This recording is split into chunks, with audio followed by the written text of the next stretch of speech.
Yeah, got you. What year in college did you come to that realization? Considering that I probably put more hours in at work than I did at Johnson and Wales, I never went into my second year. Yeah, okay, got I just you. did year one. Yeah, and did your parents have anything to say about that? Did they... If they do, I honestly don't remember because I was pretty fucked up at the time. Heard that. Yeah. I don't remember them being, like, pissed off. I didn't tell them for a long time, but I think I, like, peppered it in, like, oh, I'm going to go to a different school. Or something like that, just so they wouldn't be on my ass. But got you. But, yeah, it was, when I was going into my sophomore year at Johnson & Wales, they told me, like, all the credits I needed to make up. And I was like, I'm just not going to pay you this much money to fucking do this. To redo shit. Yeah, and I also have a job it was paying me under the table at the time. Yeah. It was just, it didn't make sense for me to keep paying Johnson & Wales money to, like, do what I was already doing. Mm-hmm. Got you. Not to say that there wasn't a lot to learn. I don't want to come off that way. Mm-hmm. I still know shit. Well, why did you decide to stop cooking? Was it just that grind? No, it really wasn't that at all. I was always fascinated in beer and, like, the beverage industry, so the classes that I did attend and did do well in were, like, the mixology classes, the wine classes, this kind of stuff like that. I always tried to get into those, and because making beer for a long time, and I don't even know where it started, honestly. It might have been this, they're not open anymore, but Blue Hills Brewing Company was one of the first, like, local craft beer places that I had ever seen, like, in person. They were a town over from where I grew up. They came to the restaurant Foley's, and they, like, got a tap, and I was trying their beer. I'm like, holy shit, you can just, like, do this for a living?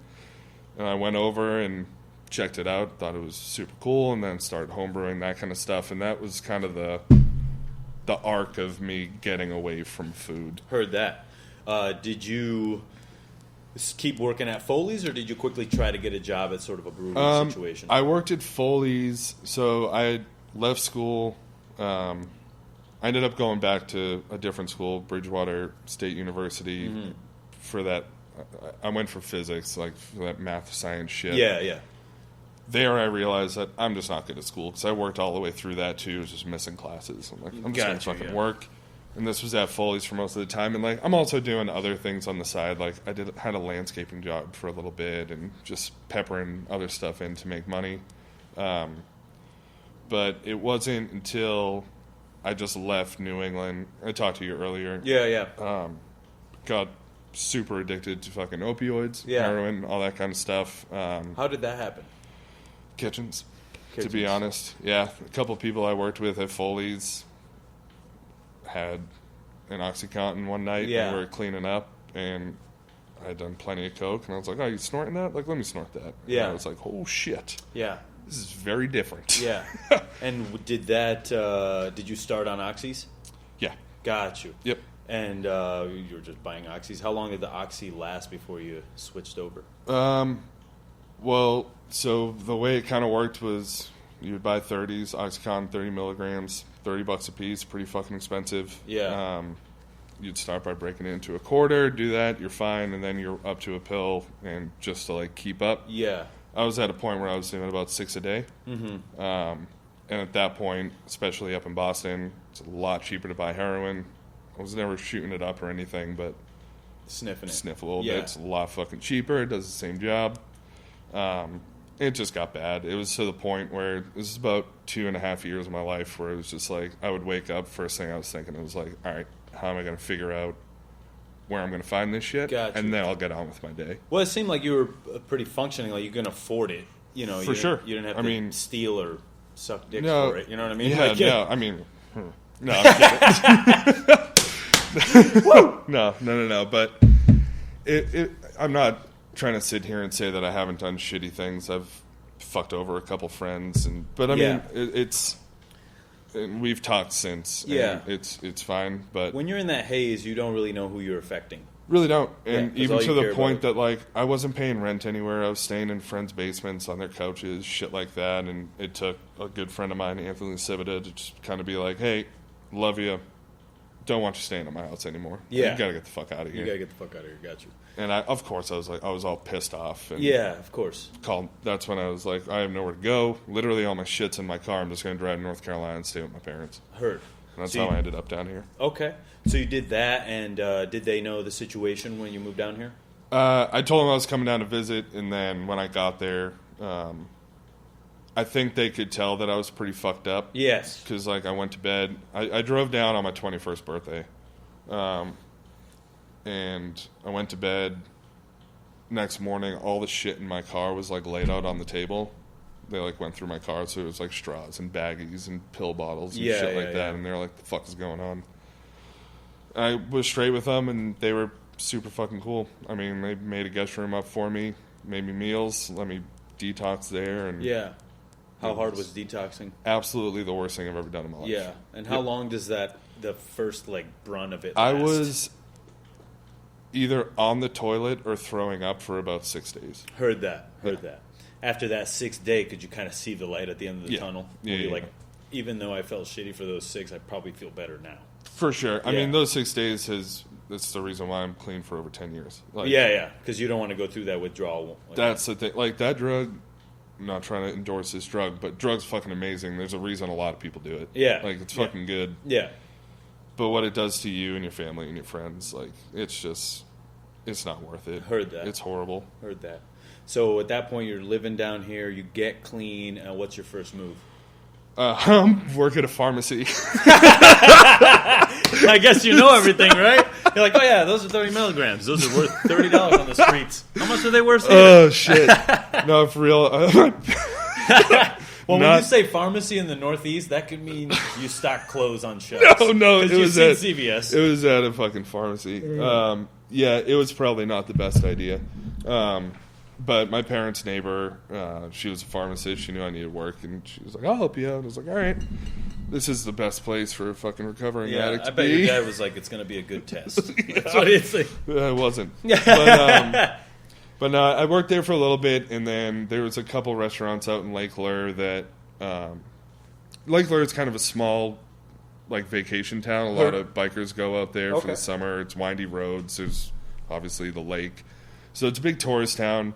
So I did some seasonal, like, cooking work out there, and then started coming out to Asheville, just visiting, hanging out, checking out bars. I was homebrewing at the time. Like, that was the thing that kept my mind off shit, and the homebrew stores here. So I'd come in, I got to know some bars and some people and whatnot.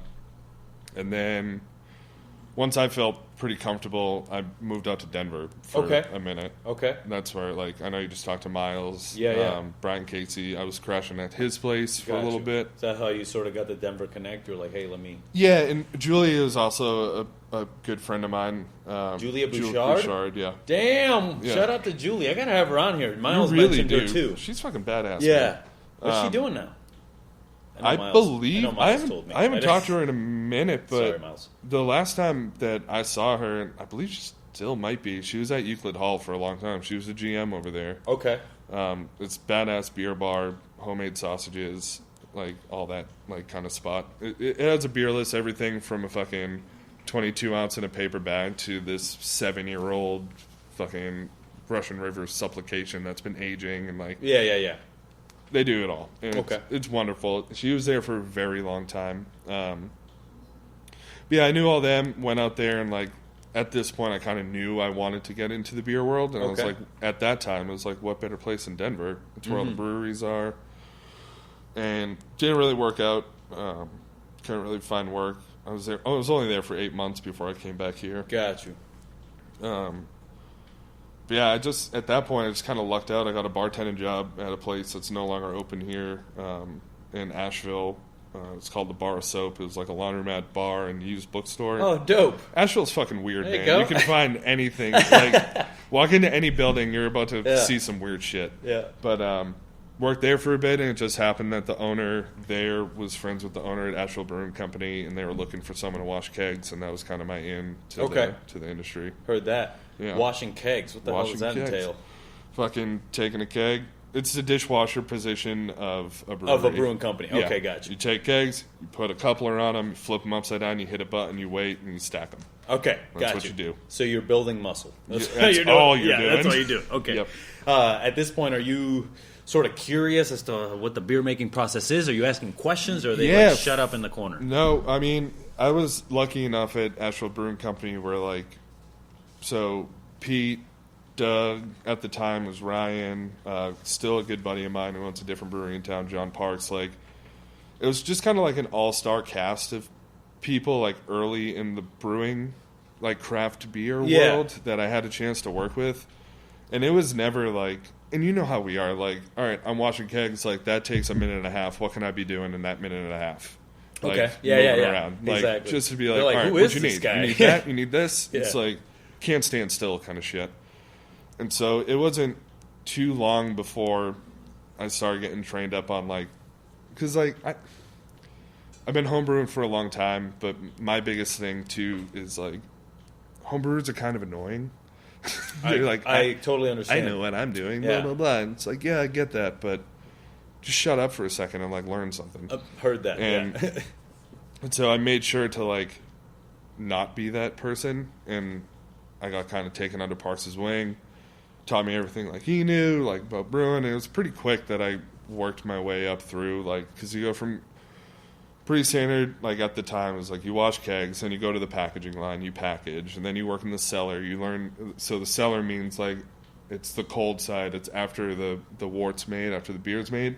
It's all about fermentation and yeast and all that kind of stuff. Mm-hmm. And then you work up to brewing, which is hot side, which is malting grains, adding hops, like, all that side. Like, so there's different departments, and that's just kind of the trajectory. Yeah, it's like any kitchen, like there's stages you go through. Hotline, yeah. Exactly. Awesome. And I kind of worked up pretty quickly. And it just another good break was they had a smaller brewery that was more experimental stuff, which was its own building. So they just kind of sent me over there for a year.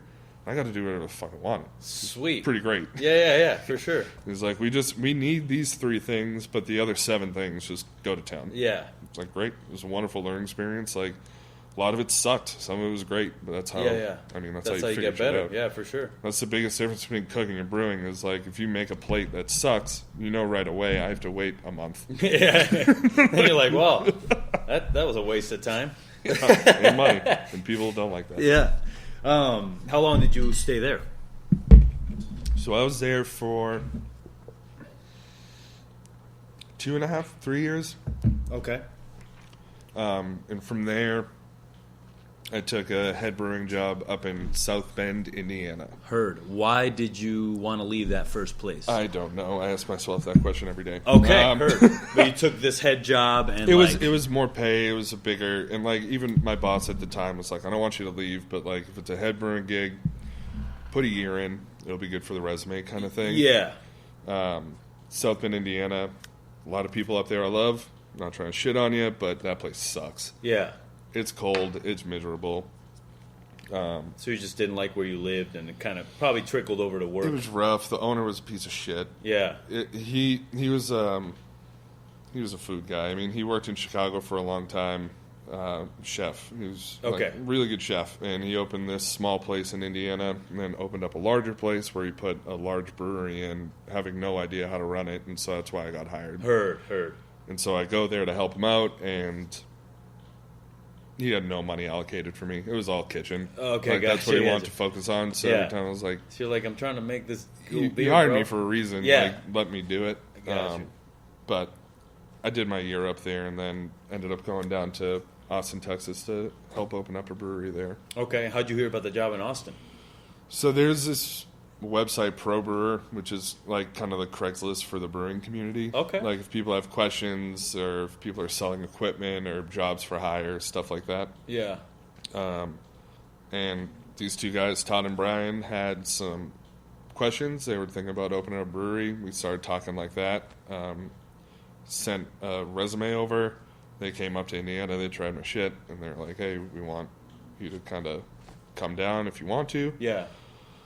It was pretty much just like that. I mean, we started working on the original blueprints while I was still up in Indiana, and then when it came time to like come down and like really get shit going, Yeah. we got shit going. What year was it? That was, so what's this year? It's 2021. So that would have been 2015. Yeah. Okay. Probably either late 14 or early 15. Heard. And you come down to Austin and you're living there, right? Living there.